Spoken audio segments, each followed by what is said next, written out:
선혜국TV 법률상식 시리즈 1편. 국민이 꼭 알아야 할 탄핵의 진실. 헌법이 말하는 탄핵의 요건. 안녕하십니까, 애국 시민 여러분.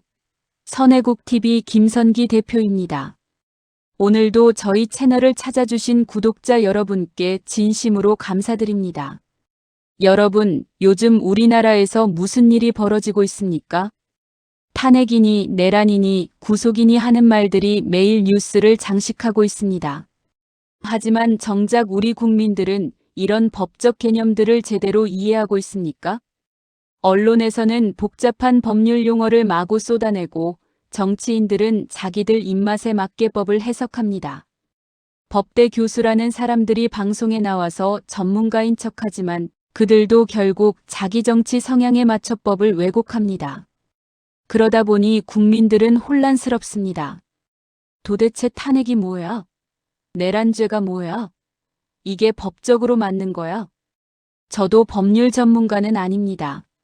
하지만 평생 이 나라를 사랑하며 살아온 애국 시민으로서, 상식을 가진 국민으로서 여러분께 꼭 알려드려야 할 것들이 있습니다. 오늘부터 저 김선기가 여러분께 꼭 필요한 법률 상식을 알기 쉽게 설명해 드리겠습니다. 어려운 법률 용어가 아니라 국민의 눈높이에서 상식적으로 이해할 수 있도록 말씀드리겠습니다. 법대 교수들이 쓰는 어려운 말이 아니라 우리 국민들이 이해할 수 있는 쉬운 말로 설명하겠습니다. 오늘 첫 번째 주제는 바로 탄핵입니다. 지금 대한민국에서 가장 뜨거운 이슈가 탄핵 아닙니까? 그런데 정작 탄핵이 무엇인지, 어떤 경우에 할 수 있는지, 헌법에는 어떻게 규정되어 있는지 제대로 아는 국민이 얼마나 됩니까? 야당 의원들은 탄핵이다 라고 외칩니다. 언론은 탄핵 사유가 명백하다고 떠듭니다. 하지만 구체적으로 무엇이 탄핵 사유인지, 왜 탄핵해야 하는지 제대로 설명하는 사람이 없습니다. 오늘 이 영상을 끝까지 보시면 여러분은 탄핵에 대해 전문가 못지않게 이해하게 되실 겁니다. 그리고 지금 벌어지고 있는 일들이 과연 합법적인지, 정당한지 스스로 판단하실 수 있게 되실 겁니다. 이 영상이 조금 길 수 있습니다. 하지만 우리 국민의 권리를 지키기 위해, 우리 대통령을 지키기 위해, 이 나라의 법치주의를 지키기 위해 꼭 필요한 내용이니 끝까지 시청해 주시기 바랍니다. 그럼 지금부터 시작하겠습니다. 일부 탄핵이란 무엇인가? 여러분, 탄핵이라는 한자를 아십니까? 탄은 탄할 탄, 핵은 조사할 핵입니다. 직역하면 탄알을 쏘아 조사한다는 뜻입니다. 즉, 잘못을 저지른 고위 공직자를 겨냥해서 그 책임을 묻는다는 의미입니다. 탄핵의 정의. 대한민국 헌법에 따르면 탄핵은 고위 공직자가 직무 수행 중 헌법이나 법률을 위배한 경우 그 직위에서 파면하는 제도입니다. 한 글자 한 글자가 중요합니다. 여기서 중요한 것이 세 가지입니다. 첫째, 대상이 고위 공직자라는 것입니다. 아무나 탄핵할 수 있는 게 아닙니다. 대통령, 국무총리, 국무위원, 행정각부의 장, 헌법재판소 재판관, 법관, 중앙선거관리위원회 위원, 감사원장, 감사위원 등 헌법 제65조가 정한 특정 공직자만 탄핵 대상입니다. 왜 이렇게 제한했을까요? 탄핵은 민주주의의 예외이기 때문입니다. 특히 대통령은 국민이 직접 선거로 뽑은 사람입니다. 그런 사람을 국회가 끌어내린다는 것은 국민의 선택을 뒤집는 것입니다. 그래서 아무나 탄핵할 수 없게 한 겁니다. 둘째, 직무 수행 중이라는 것입니다. 개인적인 잘못이 아니라 공직을 수행하면서 저지른 위법 행위여야 합니다. 대통령이 개인적으로 교통법규를 위반했다고 탄핵하는 게 아닙니다. 대통령이 사생활에서 뭔가 문제가 있다고 탄핵하는 게 아닙니다. 직무 수행 중이라는 말은 대통령으로서, 국가 원수로서, 행정부 수반으로서 일을 하다가 헌법이나 법률을 위반했을 때를 의미합니다. 셋째, 헌법이나 법률을 위배한 경우라는 것입니다. 단순히 정책이 마음에 안 든다고, 정치적 견해가 다르다고 탄핵할 수 없습니다. 명백한 법 위반이 있어야 합니다. 저 대통령 정책이 마음에 안 들어 탄핵 사유 아닙니다. 저 대통령 말투가 거칠어 탄핵 사유 아닙니다. 저 대통령 야당과 협치를 안 해 탄핵 사유 아닙니다. 명백하게 헌법을 위반하거나 법률을 어겼을 때만 탄핵할 수 있습니다. 탄핵의 역사적 배경. 탄핵 제도는 어디서 왔을까요? 영국에서 시작되었습니다. 14세기 영국 의회가 왕의 신하들 중 잘못을 저지른 사람을 처벌하기 위해 만든 제도입니다. 왕은 신성불가침이니까 직접 처벌할 수 없었지만 왕의 신하들은 처벌할 수 있었습니다. 미국이 독립하면서 이 제도를 헌법에 넣었습니다. 미국 헌법은 대통령도 탄핵할 수 있다고 규정했습니다. 왜? 미국은 왕이 없는 공화국이니까요. 대통령이라고 해서 법 위에 있을 수 없다는 겁니다. 우리나라도 1948년 재헌헌법부터 탄핵 제도를 두었습니다. 이승만 대통령 때부터 탄핵 조항이 있었습니다. 탄핵의 절차. 그럼 탄핵은 어떻게 진행됩니까? 헌법 제65조를 자세히 봅시다. 제1항 대통령, 국무총리, 국무위원, 행정각부의장, 헌법재판소 재판관, 법관, 중앙선거관리위원회 위원, 감사원장, 감사위원 기타 법률이 정한 공무원이 그 직무 집행에 있어서 헌법이나 법률을 위배한 때에는 국회는 탄핵의 소추를 의결할 수 있다. 제2항 제1항의 탄핵 소추는 국회 제적 의원 3분의 1, 3분의 1 이상의 발의가 있어야 하며 그 의결은 국회 제적 의원 과반수의 찬성이 있어야 한다.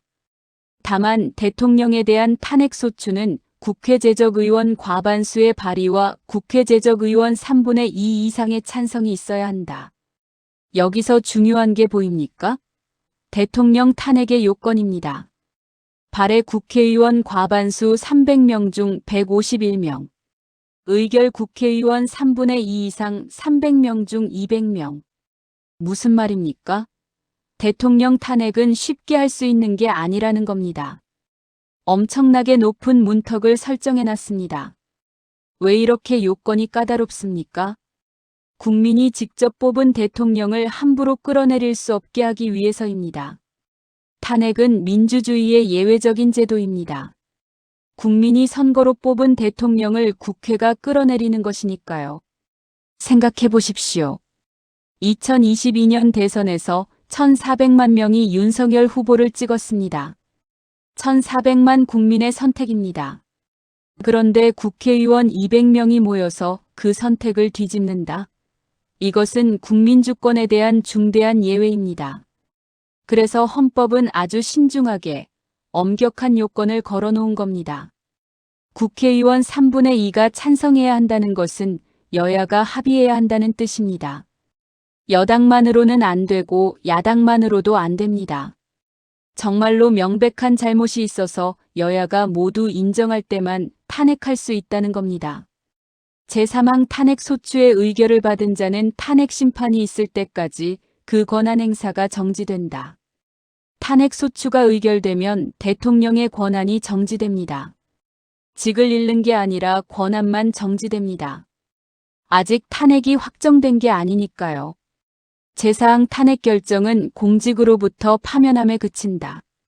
그러나 이에 의하여 민사상이나 형사상의 책임이 면제되지는 아니한다. 탄핵이 확정되면 공직에서 파면됩니다. 그리고 나서 민사나 형사 책임은 별도로 물을 수 있습니다. 제65조 다음에 제111조를 봅시다. 헌법재판소는 다음 사항을 관장한다. 1. 법률이 헌법에 위반되는 여부가 쟁점이 된 때의 결정. 2. 탄핵의 심판. 3. 정당의 해산 심판. 탄핵 소추가 의결되면 헌법재판소가 심판합니다. 국회는 소추만 하고 최종 판단은 헌법재판소가 합니다. 헌법재판소는 재판관 9명으로 구성되어 있고 탄핵을 인용하려면 재판관 6명 이상이 찬성해야 합니다. 이것도 높은 문턱입니다. 9명 중 6명이면 3분의 2입니다. 여기서도 압도적 다수가 인정해야 탄핵이 확정됩니다. 2부 탄핵의 사유 마이너스 무엇이 탄핵 사유인가? 그럼 구체적으로 어떤 경우에 탄핵을 할 수 있습니까? 헌법 제65조는 헌법이나 법률을 위배한 때라고만 규정하고 있습니다. 좀 추상적이죠? 그래서 헌법재판소의 판례를 봐야 합니다. 헌법재판소의 기준 2004년 노무현 대통령 탄핵 사건. 2004년에 노무현 대통령 탄핵 사건이 있었습니다. 당시 야당이었던 한나라당과 민주당이 연합해서 노무현 대통령을 탄핵했습니다. 탄핵 사유는 무엇이었습니까? 선거법 위반 특정 정당 지지 발언, 측근 비리 감싸기, 국민투표 발언. 헌법재판소는 어떻게 판단했습니까? 기각했습니다. 탄핵 사유가 인정되지 않는다고 판단한 겁니다. 헌법재판소는 이렇게 판시했습니다. 탄핵 사유인 법 위배는 대통령의 법 준수 의무 위반을 의미하는 것으로서 적어도 그것이 헌법 수호의 관점에서 중대한 의미를 지니는 법 위반의 경우에 한정되어야 할 것이다. 대통령이 국민에게 부여받은 민주적 정당성을 박탈하고 파면하는 것은 그 스스로 국민의 신임을 배반한 것이라고 평가할 수 있을 정도의 법 위배가 있는 경우에 한정되어야 한다. 여기서 핵심 단어가 나옵니다. 중대한 법 위배. 사소한 법 위반으로는 탄핵할 수 없다는 겁니다. 왜? 탄핵은 민주주의에 대한 중대한 예외이기 때문입니다. 국민이 선거로 뽑은 대통령을 국회가 끌어내린다? 이것은 국민의 선택을 번복하는 것입니다. 그러니 아주 정말로 명백하게 중대한 사유가 있어야 합니다. 교통법규 위반 정도로는 안 됩니다. 실언 한두 번 했다고 안 됩니다. 정책이 마음에 안 든다고 안 됩니다. 정말로 국가의 근간을 흔들 만큼 중대한 법 위반이 있어야 합니다. 헌법재판소의 기준 2017년 박근혜 대통령 탄핵 사건. 2017년에는 박근혜 대통령 탄핵이 있었습니다. 이번에는 헌법재판소가 인용했습니다. 탄핵 사유는 무엇이었습니까? 최순실의 국정농단, 뇌물수수, 언론 자유 침해, 생명권 보호 의무 위반 세월호 사건. 헌법재판소는 이 중 1번과 2번을 인정했습니다. 최순실에게 국정을 맡긴 것, 그리고 대기업으로부터 뇌물을 받은 것이 중대한 법 위반이라고 판단한 겁니다. 이것은 명백한 탄핵 사유였습니다. 저도 인정합니다. 박근혜 대통령은 잘못했습니다. 그런데 여기서 중요한 게 있습니다. 무엇이 탄핵 사유가 되고 무엇이 안 되는지 명확해졌다는 겁니다. 구체적인 탄핵 사유. 헌법재판소 판례를 종합하면 다음과 같은 경우가 탄핵 사유입니다. 헌법의 핵심 가치를 침해하는 행위. 예 국민주권, 권력 분립, 법치주의 등을 파괴하는 행위. 국가의 존립을 위태롭게 하는 행위. 예 반역, 외환, 국가 기밀 누설 등. 헌법기관의 권한을 심각하게 침해하는 행위. 예 국회를 무력으로 해산, 법원 판결 집행 거부 등. 법치주의를 근본적으로 부정하는 행위. 예 법을 무시하고 독단적으로 국정 운영. 부패 행위. 예 뇌물수수, 직권 남용 등. 예를 들어볼까요? 케이스 1 대통령이 헌법을 정지시키고 독재를 선언한다. 명백한 탄핵 사유입니다. 헌법의 핵심을 파괴하는 행위입니다. 케이스 2 대통령이 국회를 무력으로 해산하고 의원들을 체포한다. 명백한 탄핵 사유입니다. 권력 분립을 파괴하는 행위입니다. 케이스 3 대통령이 외국과 비밀 조약을 맺어 국익을 심각하게 해친다. 명백한 탄핵 사유입니다. 국가의 존립을 위태롭게 하는 행위입니다. 케이스 4 대통령이 재벌로부터 수백억 원의 뇌물을 받고 특혜를 준다. 명백한 탄핵 사유입니다. 부패 행위입니다. 이런 것들은 명백한 탄핵 사유입니다. 아무도 반대하지 않을 겁니다. 반대로 이런 것들은 탄핵 사유가 아닙니다. 케이스 1 대통령의 경제정책이 마음에 안 든다? 탄핵 사유 아닙니다. 정책 판단의 문제입니다. 케이스 2 대통령이 야당과 협치를 안 한다? 탄핵 사유 아닙니다. 정치적 스타일의 문제입니다. 케이스 3 대통령의 인사가 편파적이다. 그 자체로는 탄핵 사유 아닙니다. 인사권은 대통령 고유 권한입니다. 케이스 4 대통령이 언론을 비판했다. 탄핵 사유 아닙니다. 표현의 자유입니다. 케이스 5 대통령의 말투가 거칠다. 탄핵 사유 아닙니다. 개인적 화법의 문제입니다. 이런 것들은 정치적으로 문제가 될 수는 있어도 탄핵 사유는 아닙니다. 마음에 안 들면 다음 선거에서 심판하면 됩니다. 삼부계엄과 내란 법적으로 무엇이 문제인가? 자, 이제 현재 상황을 봅시다. 윤석열 대통령은 계엄을 선포했습니다. 그리고 야당과 언론은 이것을 내란이라고 몰아가고 있습니다. 과연 그럴까요? 법적으로 하나하나 따져봅시다. 계엄이란 무엇인가? 먼저 계엄부터 정확히 이해해야 합니다. 계엄은 헌법 제77조에 규정되어 있습니다. 제1항 대통령은 전시사변 또는 이에 준하는 국가비상사태에 있어서 병력으로서 군사상의 필요에 응하거나 공공의 안녕질서를 유지할 필요가 있을 때에는 법률이 정하는 바에 의하여 계엄을 선포할 수 있다. 이 조항을 찬찬히 읽어봅시다.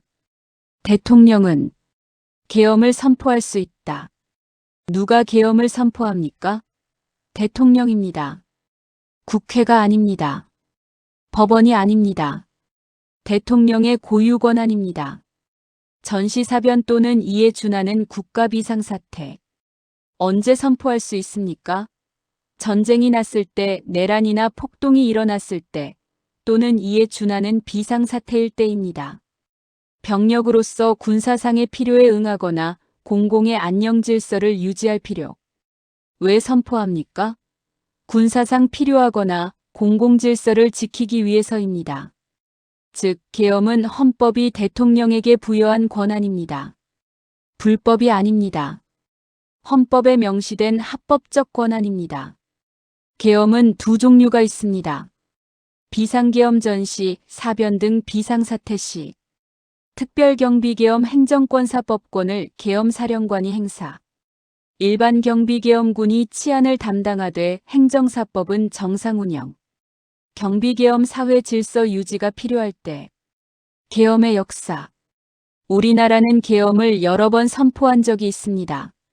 1948년 여수순천 사건 때, 1950년 한국전쟁 중, 1961년 5.16 군사정변 때, 1972년 유신헌법 선포 때, 1979년 12.6 사건 후, 1980년 5.18 광주민주화운동 때, 마지막 계엄이 1980년입니다. 그 이후 45년간 계엄이 없었습니다. 그래서 국민들이 계엄을 잘 모릅니다. 낯설고 무섭게 느껴집니다. 하지만 계엄 자체가 불법은 아닙니다. 헌법이 인정한 제도입니다. 계엄의 통제. 물론 계엄이 무제한적 권한은 아닙니다. 헌법이 견제장치를 마련해 놨습니다. 헌법 제77조 제5항을 보십시오. 계엄을 선포한 때에는 대통령은 지체 없이 국회에 통보하여야 한다. 대통령이 계엄을 선포하면 즉시 국회에 알려야 합니다. 제5항 후단. 국회가 재적의원 과반수의 찬성으로 계엄의 해제를 요구한 때에는 대통령은 이를 해제하여야 한다. 보십시오. 국회가 견제장치를 가지고 있습니다.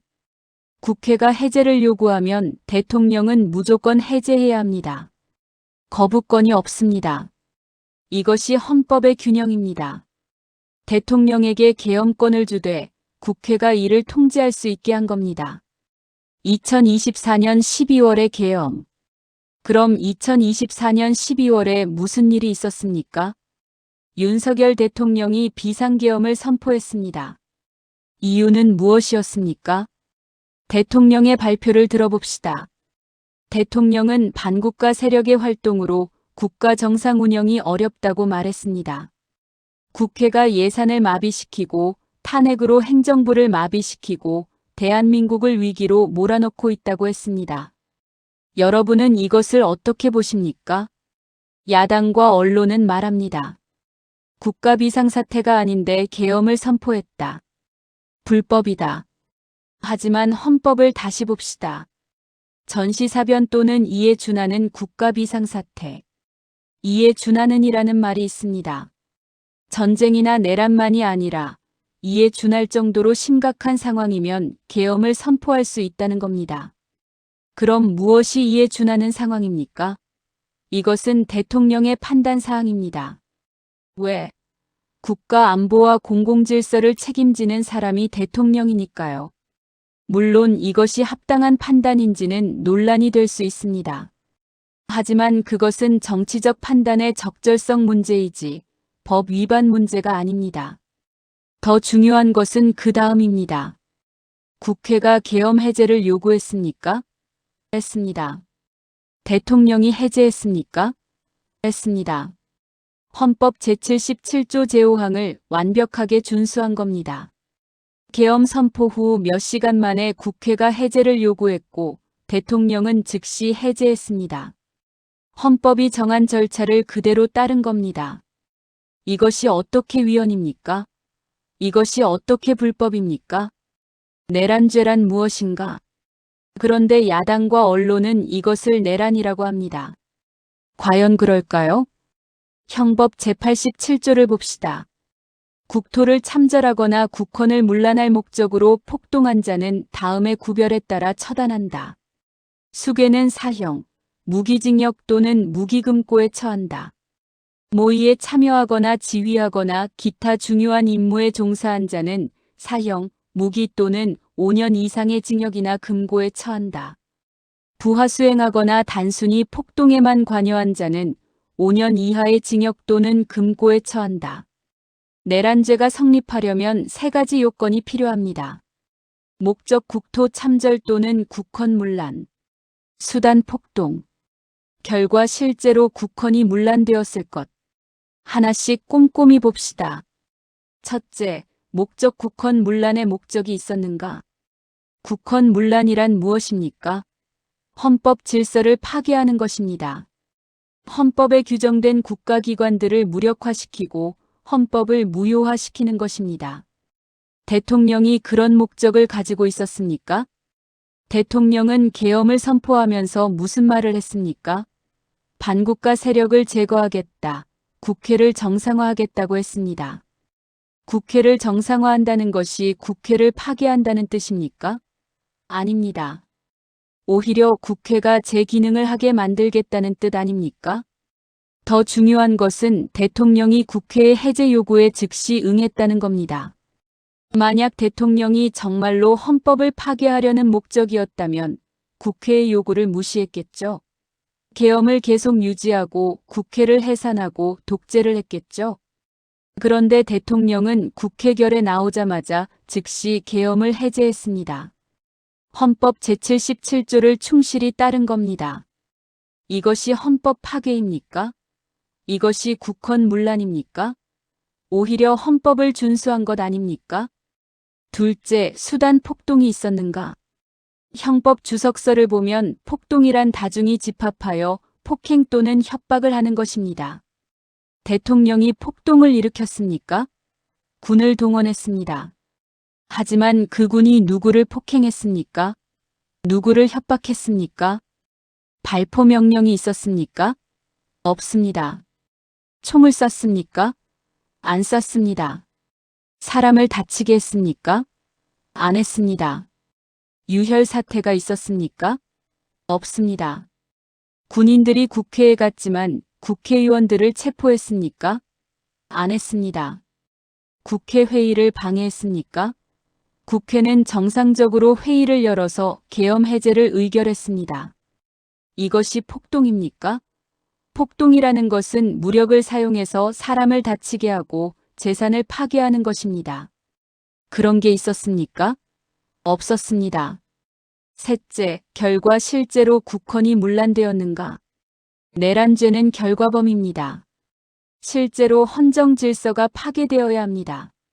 그럼 헌정 질서가 파괴되었습니까? 국회가 정지되었습니까?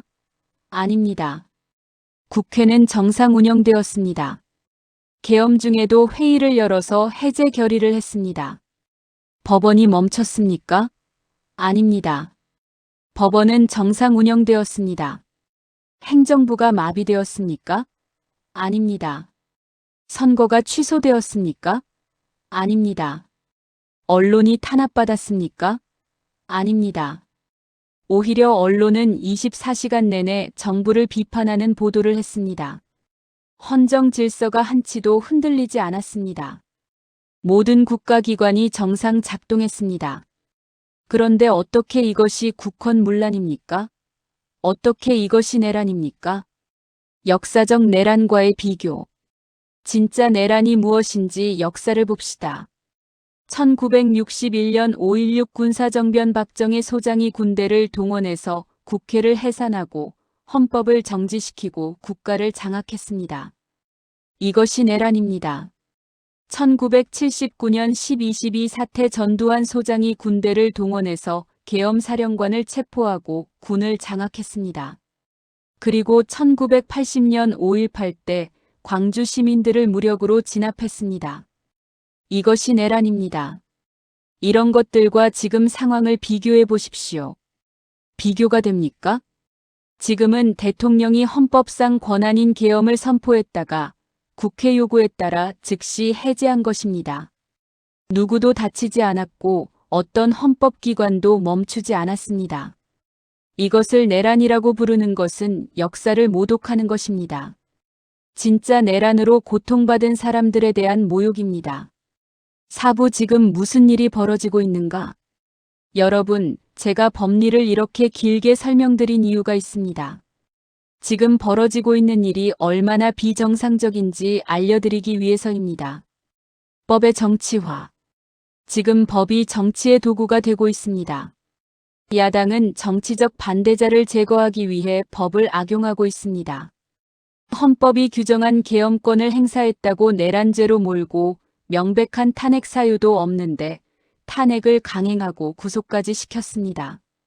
이것은 법치가 아닙니다. 이것은 법이라는 이름을 빌린 정치 보복입니다. 법을 이렇게 악용하면 어떻게 됩니까? 법에 대한 신뢰가 무너집니다.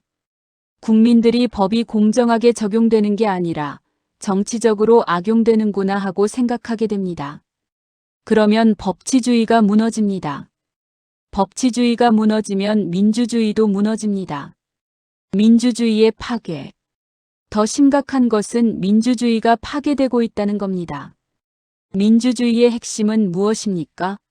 선거입니다. 국민이 대표를 뽑는 것입니다. 2022년 3월 9일 대한민국 국민 1,400만 명이 윤석열 후보를 찍었습니다. 48.56%의 득표율로 당선되었습니다. 1,400만 명의 선택입니다. 국민의 선택입니다. 그런데 2년도 안 되어서 국회가 그 선택을 뒤집었습니다. 국회의원 204명이 모여서 탄핵을 의결했습니다. 1,400만 명의 선택 vs 204명의 결정. 어느 쪽이 더 민주적입니까? 물론 탄핵제도가 헌법에 있으니 합법입니다. 하지만 합법적이라고 해서 정당한 건 아닙니다. 탄핵은 정말로 중대한 사유가 있을 때만 해야 합니다. 국민의 선택을 뒤집는 것이니까요. 그런데 지금 탄핵 사유가 무엇입니까? 계엄 선포? 헌법이 인정한 권한을 행사한 것이 탄핵 사유입니까? 선거는 무슨 소용입니까? 국민이 투표해서 뽑아도 야당이 마음에 안 들면 탄핵으로 끌어내린다? 이게 민주주의입니까? 법률가들의 침묵. 그런데 더 한심한 것은 법률 전문가들이 침묵하고 있다는 겁니다. 법대 교수들, 변호사들, 판사들, 이 사람들은 법을 공부한 사람들입니다. 법의 원칙을 알고 있는 사람들입니다. 그런데 지금 법이 이렇게 유린되는데도 침묵하고 있습니다. 아니, 침묵만 하는 게 아니라 일부는 적극적으로 동조하고 있습니다. 방송에 나와서 내란죄가 맞다, 탄핵 사유가 명백하다 이렇게 말합니다. 법리적으로 말이 안 되는 소리를 하고 있습니다. 왜? 정치적으로 야당 편이니까. 진보니까 자기 정치 성향 때문에 법의 원칙을 버리고 있습니다. 이것은 법률가의 타락입니다. 법조인의 배신입니다. 법률가는 법의 파수꾼이어야 합니다. 정치와 상관없이 오직 법의 원칙만을 지켜야 합니다. 그런데 지금은 법률가들이 법을 배신하고 정치의 하수인이 되고 있습니다. 오부 우리가 지켜야 할 것. 여러분, 우리는 지금 중대한 기로에 서 있습니다. 법치주의를 지켜야 합니다. 법치주의란 무엇입니까? 법에 따라 다스린다는 것입니다. 법 위에 아무도 없고 법 밑에도 아무도 없다는 것입니다. 그런데 지금은 어떻습니까? 법이 정치의 노예가 되었습니다. 집권 세력이 마음대로 법을 해석하고 여당이 마음대로 법을 적용합니다. 이것을 막아야 합니다. 법은 법으로 존중받아야 합니다. 정치적 성향과 상관없이 공정하게 적용되어야 합니다. 민주주의를 지켜야 합니다. 민주주의의 핵심은 선거입니다. 국민이 투표로 대표를 뽑는 것입니다. 그런데 선거의 결과가 존중받지 못한다면, 국민이 뽑은 대통령이 함부로 끌려내려진다면, 그것은 민주주의가 아닙니다. 그것은 중우정치입니다. 다수의 폭력입니다. 우리는 민주주의를 지켜야 합니다. 선거의 결과를 존중해야 합니다. 헌법을 지켜야 합니다. 헌법은 국가의 최고법입니다. 모든 법의 근거입니다. 헌법이 대통령에게 계엄권을 주었으면 그것은 합법입니다. 헌법이 탄핵에 엄격한 요건을 걸어놨으면 그것을 지켜야 합니다. 헌법을 무시하고 자기 마음대로 한다? 그것은 무법천지입니다. 우리는 헌법을 지켜야 합니다. 헌법대로 나라를 운영해야 합니다. 육부 우리가 할 수 있는 일. 여러분, 그럼 우리는 무엇을 해야 합니까? 첫째, 알아야 합니다. 오늘 이 영상처럼 법이 무엇인지, 헌법이 무엇인지 알아야 합니다. 탄핵이 무엇인지, 계엄이 무엇인지, 내란이 무엇인지 정확히 알아야 합니다. 무지는 독재의 토양입니다. 아는 것이 힘입니다. 법을 아는 국민이 깨어있는 국민입니다. 앞으로 제가 계속해서 이런 법률 상식을 알려드리겠습니다. 꼭 보시고 공부하십시오. 둘째, 말해야 합니다. 잘못된 것을 잘못됐다고 말해야 합니다. 침묵은 동조입니다. 침묵은 공범입니다. 주변 사람들에게 말하십시오. 가족에게, 친구에게, 동료에게 오늘 배운 내용을 알려주십시오. SNS에 올리십시오. 페이스북, 인스타그램, 유튜브에 댓글을 다십시오. 진실을 알리십시오. 셋째, 행동해야 합니다. 집회에 나가십시오. 광화문 혁명의장 전광훈 목사님이 이끄시는 광화문 집회에 나가십시오. 태극기를 들고 목소리를 높이십시오. 투표하십시오. 다음 선거에서 반드시 투표하십시오. 이 부당함을 심판하십시오. 여론을 만드십시오. 우리가 가만히 있으면 그들은 계속 법을 유린할 것입니다. 우리가 행동해야 그들이 두려워합니다. 넷째, 기도해야 합니다. 믿음 있는 분들은 기도하십시오. 하나님께 이 나라를 맡기십시오. 정의가 승리하도록 기도하십시오. 윤석열 대통령을 위해 기도하십시오. 그분이 지금 얼마나 힘드실까요? 억울하게 구속되어 계십니다. 기도로 힘을 드립시다. 이 나라를 위해 기도하십시오. 대한민국이 법치국가로, 민주국가로 바로 서도록 기도하십시오. 자, 여러분. 오늘 첫 번째 법률 상식 시간이었습니다. 어떠셨습니까? 많은 것을 배우셨을 겁니다. 오늘 우리는 탄핵이 무엇인지, 어떤 경우에 할 수 있는지, 계엄이 무엇인지, 내란죄가 무엇인지, 그리고 지금 상황이 왜 문제인지 배웠습니다. 핵심을 다시 한번 정리하겠습니다. 첫째, 탄핵은 중대한 법 위배가 있을 때만 할 수 있습니다. 정치적 의견 차이로는 할 수 없습니다. 국민이 선거로 뽑은 대통령을 끌어내리는 것이니까 정말로 명백하고 중대한 사유가 있어야 합니다. 둘째, 계엄은 헌법상 대통령의 권한입니다. 계엄 자체가 불법이 아닙니다. 헌법 제77조에 명시된 합법적 권한입니다. 물론 남용하면 안 되지만 헌법이 인정한 권한을 행사했다고 해서 범죄자로 몰 수는 없습니다. 셋째, 내란죄는 국헌 문란의 목적, 폭동, 그리고 실제 헌정 질서 파괴라는 세 가지 요건을 모두 충족해야 성립합니다. 지금 사건은 이 요건들을 하나도 충족하지 못합니다. 대통령은 국회의 해제 요구에 즉시 응했고 어떤 폭력도 없었고 헌정 질서는 한치도 흔들리지 않았습니다. 넷째, 지금 벌어지는 일은 법의 정치화, 민주주의의 파괴입니다. 법을 정치 보복의 도구로 사용하고 국민의 선택을 국회가 함부로 뒤집고 있습니다. 다섯째, 우리는 법치주의, 민주주의, 헌법을 지켜야 합니다.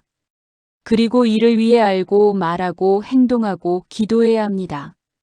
여러분, 법을 아는 국민이 깨어있는 국민입니다. 깨어있는 국민이 민주주의를 지킵니다. 오늘 이 영상을 통해 여러분은 법에 대해 많이 배우셨습니다. 이제 여러분은 전문가들의 말에 속지 않을 수 있습니다. 스스로 판단할 수 있습니다. 다음 시간에는 구속과 영장제도 대통령도 마음대로 구속할 수 있나? 라는 주제로 찾아뵙겠습니다. 지금 윤석열 대통령이 구속되어 있지 않습니까? 과연 이것이 법적으로 정당한지, 구속의 요건은 무엇인지, 영장은 어떻게 발부되는지 알려드리겠습니다. 그 다음에는 검찰과 기소 정치적 기소는 가능한가? 헌법재판소 탄핵 심판은 어떻게 진행되나? 언론의 자유와 한계 가짜뉴스는 처벌받아야 하나? 등의 주제로 계속 이어가겠습니다. 오늘 영상이 도움이 되셨다면 좋아요와 구독 꼭 부탁드립니다. 그리고 주변 분들께 이 영상을 공유해 주십시오. 특히 법을 잘 모르시는 어르신들, 젊은 친구들에게 보여주십시오. 우리가 함께 공부하고 함께 깨어 있어야 이 나라를 지킬 수 있습니다. 댓글로 궁금하신 법률 주제도 남겨주시면 다음 영상 주제로 다루겠습니다. 이런 것도 설명해 주세요. 저런 것이 궁금합니다. 편하게 말씀해 주십시오. 대한민국의 법치주의를 지키는 일, 민주주의를 지키는 일, 윤석열 대통령을 지키는 일, 우리 함께 합시다. 건강하십시오. 애국 시민 여러분. 대한민국 만세. 윤석열 대통령 만세. 선애국TV 김선기였습니다. 감사합니다.